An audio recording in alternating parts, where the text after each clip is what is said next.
Assalamualaikum warahmatullahi wabarakatuh. Kami dari kelompok 3 kelas SEG akan melakukan simulasi Odoo PT Meitan X Teknologi untuk proyek akhir kami. PT Metal X Teknologi menggunakan alur CRM berurutan di Odoo untuk memastikan proses penjualan teratar dan mudah ditelusuri. Setiap opportunity itu melalui beberapa tahap. Di sini kami akan memberi contoh opportunity di Petro Rio, di mana tahap new ini merupakan tempat semua lead dicatat dan juga disaring. Lead yang dirasa layak akan masuk ke dalam tahap qualified untuk menganalisis kebutuhan, validasi anggaran, dan juga identifikasi calon pengguna. Nah, jika dibutuhkan pemeriksaan lapangan, maka opportunity akan masuk ke tahap survei, agar tim teknis dapat mengecek kondisi lokasi dan menentukan kebutuhan perangkat. Hasilnya akan menjadi dasar penyusunan penawaran di tahap proposal. Pelanggan kemudian akan memasuki tahap negotiation untuk menanyakan harga, spesifikasi, dan juga ketentuan kerja. Saat penawaran ini disetujui, maka opportunity dipindahkan ke tahap one, di mana Odoo akan otomatis membuka proyek baru di modul proyek sebagai tahap pelaksanaan pekerjaan awal. Setelah opportunity tadi dinyatakan won, kita akan masuk ke modul project. Di sini otomatis terbentuk proyek PRJ Riau 2025 yang telah dibuat sebelumnya. Langkah pertama adalah menyiapkan struktur kerja untuk seluruh timeline teknis. Di sini saya buat 6 stage, yaitu ada backlog, to do in progress, QC, handover, dan done. Setelah itu saya membuat total 9 tes dari T1 hingga T9, lengkap dengan officer, label, deadline, dan prioritas. Tes tersebut bisa dibuat dengan cara klik icon plus pada stage tersebut, dan di sini kita bisa mulai untuk memasukkan input-input datanya.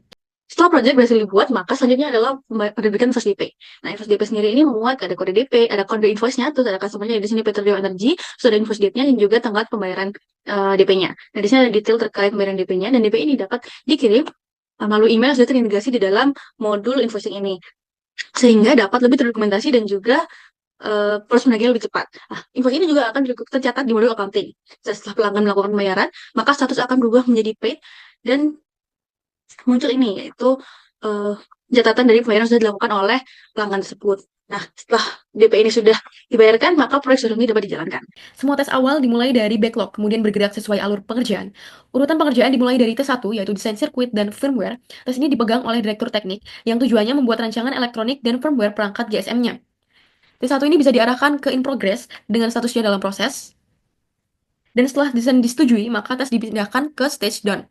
Lanjut ke T2, yaitu perakitan hardware. Di sini komponen fisik mulai dirakit, yaitu mulai dari microcontroller, modul GSM, casing aluminium, dan frame mounting. Disinilah modul inventory pertama kali terlibat, karena teknisi membutuhkan barang dari gudang. Nanti saya jelaskan detail inventory setelah bagian project. Setelah perakitannya selesai, maka bisa diarahkan ke stage down. Lanjut ke T3, yaitu integrasi dan testing. Pada T3 ini, seluruh komponen yang dirakit digabungkan dengan firmware. Tim melakukan uji sinyal GSM, tes tombol darurat, dan simulasi panggilan.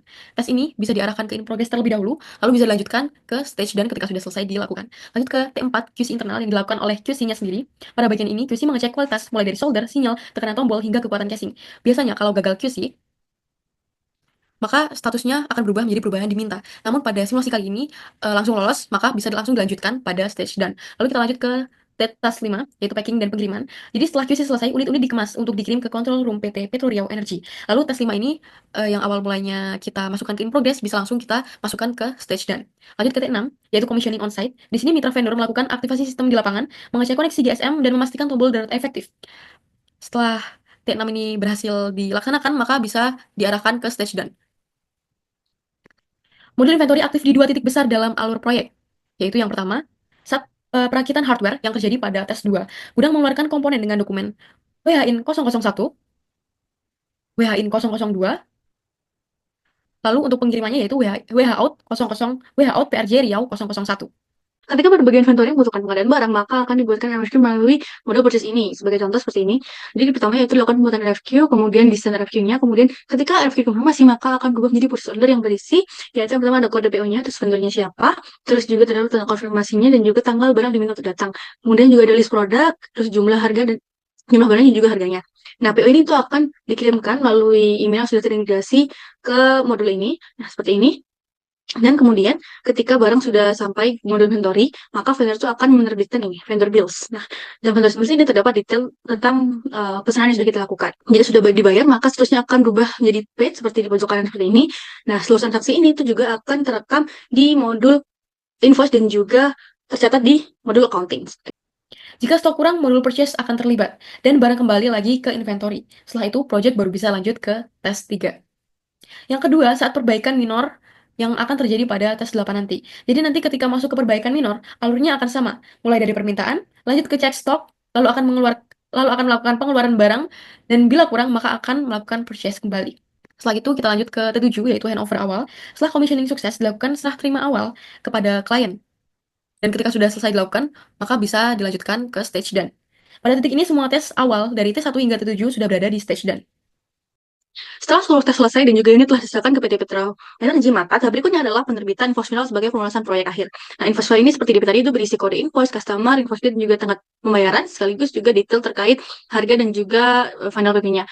Nah, sama seperti DP juga, invoice ini bisa dikirimkan melalui email yang sudah terintegrasi dalam modul invoice ini kepada pelanggan. Ketika pelanggan sudah selesai melakukan pembayaran, dan status berubah menjadi paid dan juga muncul bukti pembayaran yang sudah otomatis dibuatkan oleh sistem, maka hal ini untuk menandakan bahwa seluruh proses penagihan proyek itu telah selesai. Selanjutnya, setelah proses pembelian melalui modul purchase dan penagihan melalui modul invoicing, seluruh transaksi keuangan secara otomatis tercatat dalam modul accounting. Nah, baik dari customer invoice ataupun vendor bills, ini dapat diatur pemetaan akunnya terlebih dahulu, kemudian diposting sehingga masuk ke dalam journal items ini. Untuk melihat seluruh pencatatan jurnal tersebut, pengguna dapat mengakses di modul accounting yaitu di review, kemudian journal items ini. Ini akan muncul menampilkan detail akun debit, kredit, mitra transaksi, serta nilai nominal setiap transaksi. Nah, seluruh journal items yang telah diposting ini selanjutnya menjadi dasar penyusunan laporan keuangan. Nah, di sini terlihat bahwa dia balance antara debit dan kreditnya. Dan melalui menu reporting ini, perusahaan dapat memantau kondisi keuangan secara real time, salah satunya melalui laporan balance sheet. Nah, pada laporan balance sheet ini, total asetnya sebesar 120 juta rupiah berasal dari pencatatan piutang pelanggan dan pas hasil lembaran proyek Petra Riau. Nah, nilai ini mencerminkan total nilai proyek yang terdiri dari DP 60 juta dan juga pelunasan 60 juta yang telah diterima perusahaan. Dari sisi liabilitas sendiri, terdapat advance sale sebesar 60 juta berasal dari pembayaran DP pelanggan sebelum pekerjaan dianggap selesai. Selain itu, terdapat juga hutang usaha sebesar 12 juta rupiah yang berasal dari vendor bill pembelian komponen proyek. Sementara itu, pada bagian ekuitas tercatat laba berjalan sebesar 48 juta. Dengan demikian, keseimbangan aset sama dengan liabilitas tambah ekuitas tetap terjaga sesuai prinsip akuntansi. Pada proyek PRJ Riau 2025, seluruh tahapan utama mulai dari instalasi hingga commissioning di control room PT Petro Riau Energi telah dinyatakan selesai. Setelah itu, sistem telepon darurat mulai digunakan secara aktif oleh operator sebagai bagian dari operasional harian. Setelah proyek selesai dan digunakan, operator control room menemukan adanya gangguan minor pada perangkat, yaitu tombol darurat bintang 000 pagar tidak merespons saat ditekan. Karena gangguan ini muncul setelah proyek dinyatakan selesai, maka laporan dilakukan melalui modul helpdesk. Sehingga tim helpdesk kemudian masuk ke menu all tickets ini dan membuat tiket baru. Ini bisa klik new. Di sini, kami telah membuat tiket yaitu perbaikan minor pasca commissioning KIP tidak responsif, di mana tiket ini berisi keluhan bahwa tombol bintang 00 pagar pada unit telepon tidak merespons saat digunakan. Nah, tiket ini kita bisa setting helpdesk-nya yaitu direktur operasional, kemudian customer-nya yaitu PT Petroleum Energi dengan nomor telepon sebagai berikut. Dan juga prioritasnya kami set menjadi medium karena gangguan bersifat ringan, tidak mengganggu keselamatan secara teknis, serta tidak memerlukan pengadaan komponen baru dan tidak membutuhkan penambahan tenaga kerja. Nah, pada tahap ini juga bisa disetting terkait penugasannya ke siapa dan juga ditambahkan teks-teks jika diperlukan dan juga deskripsi lebih jelasnya. Pada tahap ini, satu tiket masih berada di new, yang artinya laporan sudah tercatat, tetapi belum mulai dikerjakan. Dan setelah tiket ini dibuat, maka helpdesk kemudian melakukan assignment tiket ke direktur teknis sesuai yang tercatat di sini sebagai penanggung jawab teknis dari proyek yang sebelumnya telah dikerjakan. Nah, berdasarkan tiket dari modul helpdesk ini, maka dibuatlah satu tas lanjutan di modul project. Berdasarkan tiket helpdesk mengenai keypad yang tidak responsif, Direktur Teknik kemudian membuat tes baru yang bernama T8 Perbaikan Minor Pasca Commissioning di dalam modul project. Tes ini berfungsi sebagai tindak lanjut resmi dari sisi teknis agar gangguan yang dilaporkan pelanggan tetap masuk ke dalam alur kerja project dan dapat dikontrol penyelesaiannya. Ini kita bisa arahkan ke in progress terlebih dahulu.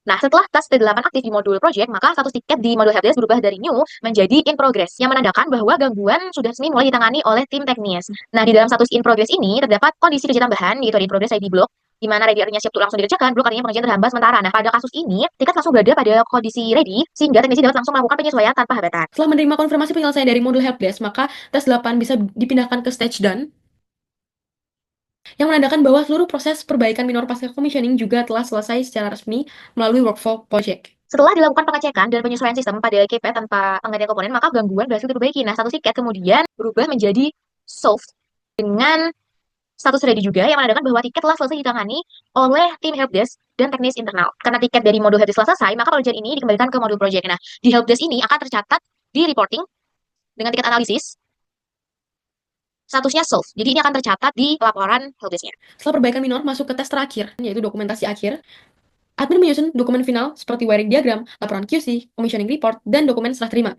Dokumen ini nantinya akan otomatis masuk ke dokumen.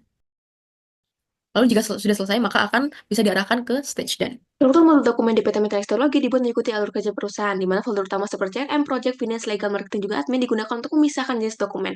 Ketika urutan di CRM berubah menjadi Word, maka sistem otomatis membuat folder Project baru di dokumen. Folder CRM memiliki subfolder per pelanggan untuk menyimpan penawaran juga dokumen penjualan. Folder Project berisi subfolder bernama Project, berfungsi menyimpan dokumen pelaksanaan seperti survei, desain teknis, dan juga dokumentasi akhir. Modul dokumen juga menyediakan inbox, my driver, dan share with me sehingga seluruh dokumen dari tab CRM hingga eksekusi project dapat diakses dengan mudah dan terstruktur.